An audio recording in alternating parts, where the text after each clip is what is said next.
this is episode 3 of Exploring with Edna, Future Projects. Welcome to episode 3, Future Projects. There's a whole list of things, of course, you want to do on a vehicle, and I got plenty. So, one of the major projects, of course, is painting. The rig is a little bit rough on the paint, but right now it doesn't really bother me too much. It's functional. But right now we're trying to close up more than a few things, particularly with the roof rack and the bracketry that likes to scrape up the paint. Definitely want to get to rain gutter mounts so that we don't ruin any paint job. There's also a few various spots in the engine bay where some brake fluid unfortunately killed some of the paint job in the interior engine bay.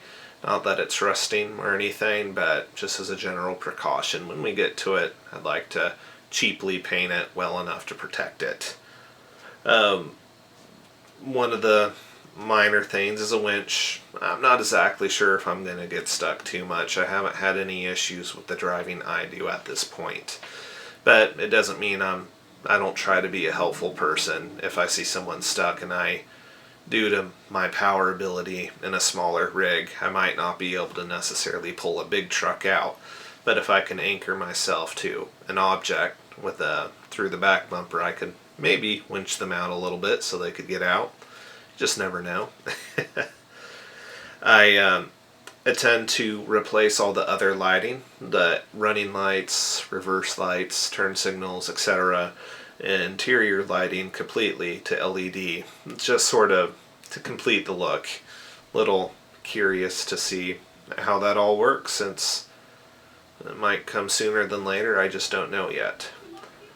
I eventually would like to do as my CB radio again. I have a very good Galaxy radio. I believe that's Cobra, that has sideband.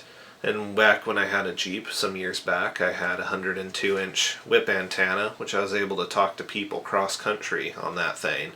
So just as an alternate means to potentially get communications out in the worst-case scenario, it's nice to have. So, on that notion too, just for fun, in case I need to yell at someone outside the cab, if need to warn cautiously if their car's braking or something, I could also use the PA speaker that I'd like to install. I will potentially replace the factory speakers. Right now we just have speakers in the middle of the cab. They're not great. They're okay. But it's nothing worth complaining about at this moment because the rig's working well, and, well, that's what counts. Just as a precautionary thing for winter driving primarily, I'd like to install a outside air temperature gauge. It's very helpful, especially when you're going higher in altitude and as it's getting colder. You can know if that moisture is on the road turning to ice, or is it not? Or is it just rainfall still?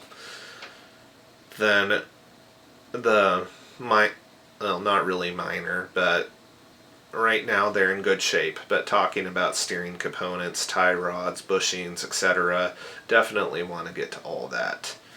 Then I want to eventually do some TLC for the clutch.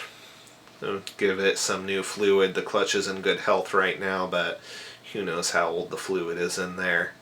The power steering fluid, definitely a little same state, It needs to get cleaned out and verified we're all running well. Then the brake fluid. We have a leak somewhere, very minor, but I check it every single time I go out. So I suspect it's the driver front area, and I'm learning as I go, especially with all this repair work. So we'll certainly see when I hit that point. Not exactly sure where it's leaking, but my gut feeling is it's just the transition between the metal hard lines to that little, what's the technical term? If you know it, you could comment about it, I guess. But the rubber tubing from there down to the brake caliper. Then I eventually want to fix the door release mechanism, and nice thing is inside the cab there is a fuel latch door release. However, the cable's broken and I either need to find a way to repair the cable or simply replace the cable. Not exactly sure how I'll go about it, but it's pretty low on the list here.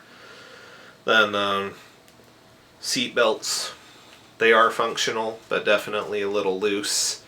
I want to see about replacing the driver's side seat belt, the most commonly used of course, and the rear driver side one for some reason was extremely worn out in this vehicle when we got it. Not sure why that was, but we'll look at replacing those eventually. That's pretty much, as of right now, all the future projects. I appreciate you paying the attention to watch the video, and I hope you enjoyed. Coming up in the next episode, we're going to go up, let's see, I had the name here somewhere. Let's see what it was called. Onion Mountain Lookout, and a very fun fire break road we went on. It's going to be a quick episode, but a fun one. And then after that, a very short little clip about taking the rig out and testing all the night lights in the middle of a dark area, so you could see the full effect of them, and instead of just seeing them in the daylight. But until next time, y'all have yourself a good day, night, wherever you're at, and see you next time. Bye now.